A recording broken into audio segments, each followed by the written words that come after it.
This focus that it's like, oh, the National Weather Service failed has been used by people in Texas who do have responsibility. That was one of the first things that was coming from the state was like, oh, the feds failed us. And it doesn't seem like that's the case. Which side are you on? Which side are you on? David Griscom is co-host of Left Reckoning on YouTube, also a writer and author of an upcoming book, The Myth of Red Texas, published by OR Books and The Nation magazine. David Griscom, welcome back to the Valley Labor Report. Hey, I'm happy to be here. This is my favorite podcast, friends. Oh, well, there you go. I appreciate the praise. Very high praise from somebody in the podcast space. Appreciate it. I wanted to just talk to you a little bit about the floods in Texas. That has been, a big topic of conversation, and there's been some attempt to sort of blame maybe the lack of preparedness on some of the Doge cuts and things like that. And that's a really easy connection to make, right? I mean, that was, I almost wouldn't believe somebody if the first thing that they thought when they heard things, people didn't know about the flood in time. If the first thing that they thought wasn't, did the NWS cuts affect this, right? I mean, that's a very that's obvious. That's an obvious connection to make. You would be strange not to make the connection, but you do also have to be committed to understanding actually what happened, because we don't care about making the connection just to score political points and to attack Elon Musk. We care about it because we want to save lives, and we care about the people in Texas. And that's not, it doesn't seem right now, and I'm sure more reporting will come out, and we'll have, as we get further out, we're going to understand more. But it doesn't seem like the Doge cuts are what caused or were the biggest cause in kind of the lack of preparedness for these floods. But there are actual political decisions that were made that could have saved lives in Texas. Can you talk to us about some of those? Yeah, I mean, just on the Doge issue and the cuts the National Weather Service. I mean, this is a good example about why we need those kind of systems. And there's no doubt about it, by the way, that the cuts and the stress and the things that workers at those organizations have been undergoing certainly made the job harder for them. And the reason that I've been trying to focus us on what actually caused a lot of these deaths is because there's been this attempt to say the National Weather Service failed. It looks like all of their predictions were about as good as you can kind of expect, right? There is not any kind of concrete evidence that they weren't able to get the information out. In fact, what has been kind of zeroed in on by journalists who are asking the questions, talking to experts and folks on the ground, is that those requests from the National Weather Service for there to be emergency alerts sent out in Kerrville and in Kerr County, those came hours before we got that 36-foot wall of water. And what ended up happening was the breakdown was at the county level, effectively at not being able to alert people. One, because of the lack of sirens and things like that a lot of people are talking about correctly. And two, because it seems that there was an unwillingness by some of the dispatchers to implement what they call the Code Red system. The Code Red system is one of those text systems. And, there's questions about how effective those kind of text alert systems would have been in this situation in the first place. But the fact that people weren't getting these alerts until later in the day wasn't because the National Weather Service wasn't putting out the warnings in time. Right. And they were warning the night before that there was a flash flood. Now, it's tough in an area like that. And, even where I live, relatively close by. I live in the hill country as well. And, we get flash floods here. I get messages all the time that there's flash floods. So there are questions about whether or not those text warnings, how to communicate the severity of them. But yeah, this focus that it's the National Weather Service failed has actually been used, I think, by people in Texas politically who do have responsibility. For some of these failures, right? That was one of the first things that was coming from the state was the feds failed us. And it doesn't seem like that's the case. Now, it will get worse. Thank God that, because other places did get those warnings out, right? Right.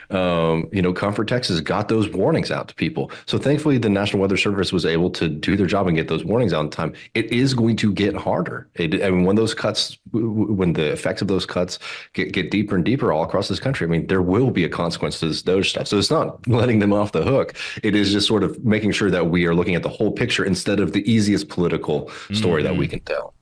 Hey, 5 seconds. Just wanted to say that this is only possible because of our donors. If you want to see more of this, then consider donating yourself at tvlr.fm/donate.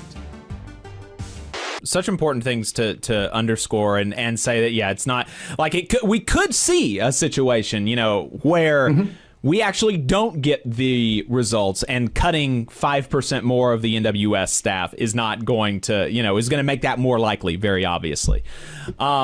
And so, I'm interested in wrapping up on, some of your observations regarding the sort of, I think you called it a spiritual sickness in your video. You can, there's a Left Reckoning YouTube channel. Check it out. He has a video about the floods where he talks, more in depth about some of the decisions that could have been made differently that would have saved people's lives. But you spent some time on, the spiritual sickness in this country that so many people on all sorts of sides are exhibiting. And there's both a, they deserve it side coming from some people in the Democratic chattering class.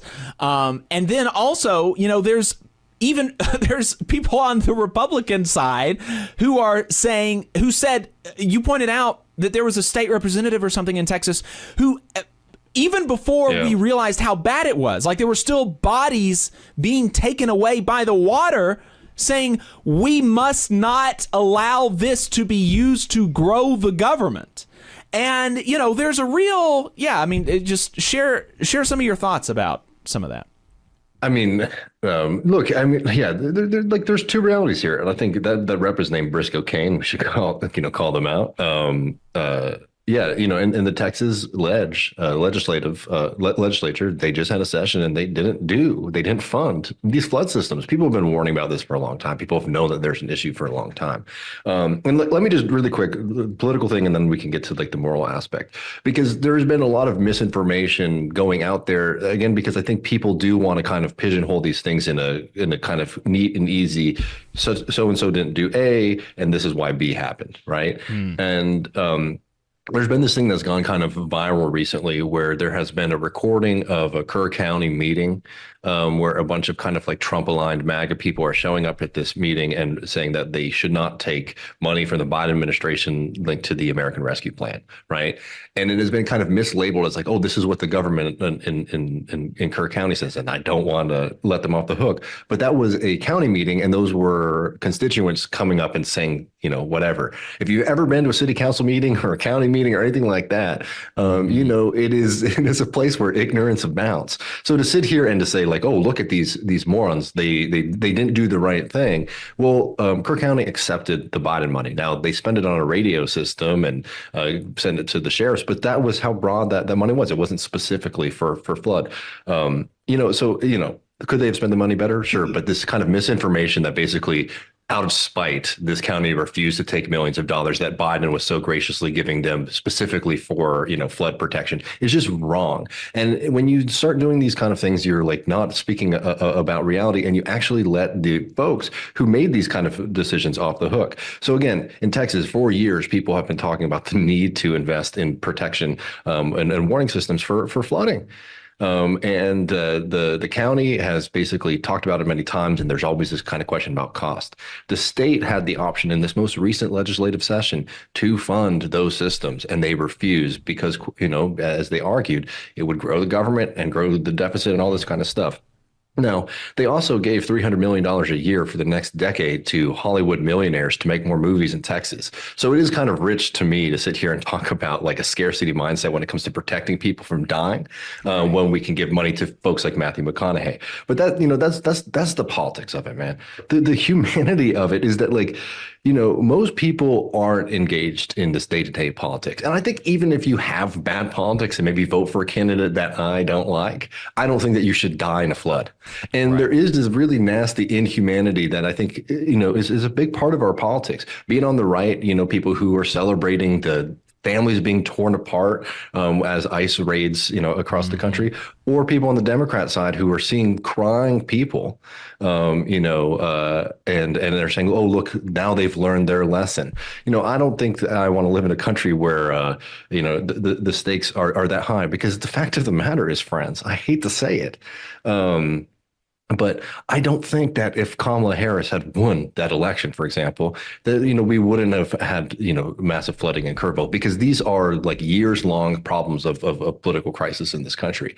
And to take that on and to change that is going to take a kind of more prolonged commitment than just hoping people that do one thing correctly, on election day one time.